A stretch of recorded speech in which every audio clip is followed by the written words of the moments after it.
Matthew, Mark, Luke, and John, who were they? Matthew who? Mark who? Luke who? And John who? What were their last names? When did they write? Did they know Jesus Christ? Did they walk with Jesus Christ? Did they eat with Jesus Christ? Did they talk with Jesus Christ? Did they even meet Jesus Christ? The answer is no, no, no, no. Conclusively. The earliest of them that wrote 40 years after Jesus Christ, so they never met him. The last of them wrote 80 years after Jesus Christ, never met him. The other thing is, all of them seem to have written the gospel according to. Now, when you write a letter, do you sign it according to? According to is the third party.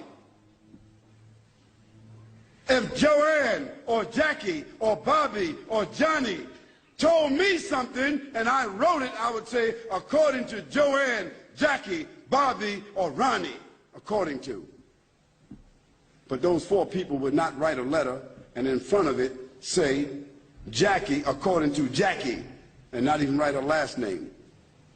Because if Jackie wrote me a check and only said Jackie, I couldn't cash it. And if I was a policeman and I stopped Jackie on the road and she had a license that only said Jackie, she's going to jail.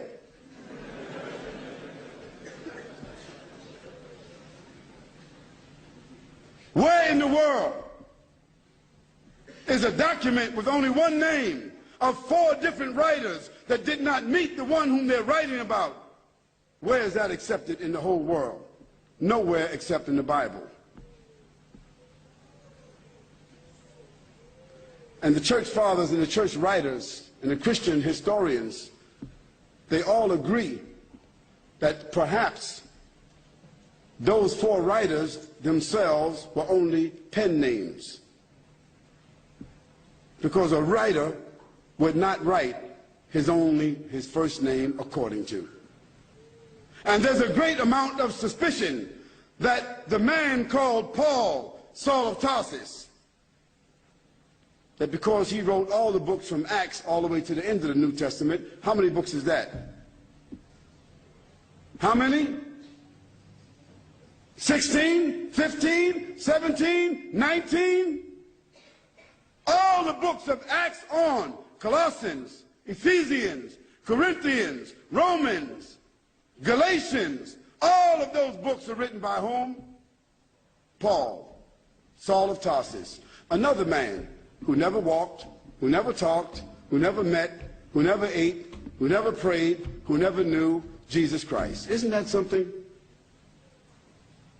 Now here we find four writers and another one between them that wrote all the New Testament books that never talked, never walked, never ate, never prayed, never met the man called Jesus Christ. Yet in their words, the first mentioning of the Trinity came from where? From Jesus or from them?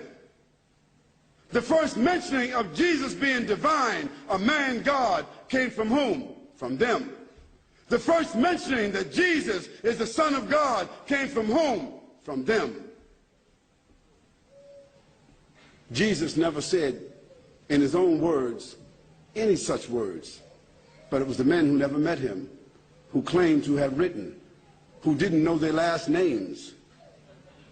And Paul, by the way, before he had that vision on the road to Damascus that only he saw and only he heard, guess what his occupation was? Do you know? He was a bounty hunter, a hunter of Christians, hunting them down like animals, binding them and bringing them to where? To Rome, so that they could be executed. Now, if Hitler, after killing thousands of Jews, said that on the road to Berlin, he had a vision that he was named an apostle to the Jews, and he wrote 20 books that all the Jews are supposed to follow, Do you think they would be following that book? I don't understand how people just don't read history. This is not what Khalid said, so don't get angry with me. This is your own scripture, your own Bible scholars, the own church fathers. All of them agree that Paul never met Jesus, that Matthew, Mark, Luke, and John never met Jesus. By the way, they were not disciples. Nor were they walkers and talkers of the disciples. They were just writers and historians.